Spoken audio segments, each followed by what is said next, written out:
আমেদের কোচি এবং অন্যদিকে দিল্লি একাধিক বিজেপি শাসিত রাজ্য, যেগুলো র্যাঙ্কিং দেখতে পাওয়া যাচ্ছে খুবই খারাপ। বিশেষ করে রাজধানীর যদি ডেটা এনসিআরবি অনুযায়ী খারাপ হয়, সেটা তো দেশের সার্বিকভাবে সিকিউরিটি সিস্টেম নিয়ে প্রশ্ন। হ্যাঁ, যে জায়গাটা ডাবল ইঞ্জিন সরকারের হাতে আইন শৃঙ্খলা রয়েছে, দিল্লিতে মানে দিল্লি পুলিশ তো কেন্দ্রীয় সরকার নিয়ন্ত্রণ করে, তো সেখানে দিল্লি ওপাশে বড় বড় কথা বলে সিপিএম, তাদের শাসিত রাজ্যের শহর।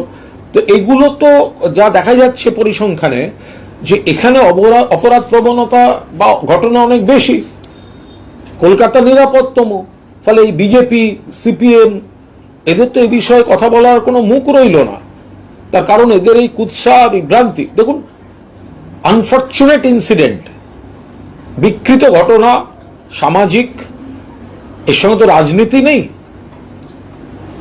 কমছে, আমরা চাই পুরো কমুক, বন্ধ হোক, কিন্তু যেখানে ঘটছে সেখানে আবার পুলিশ সঙ্গে সঙ্গে যথাযথ ব্যবস্থা নিচ্ছে।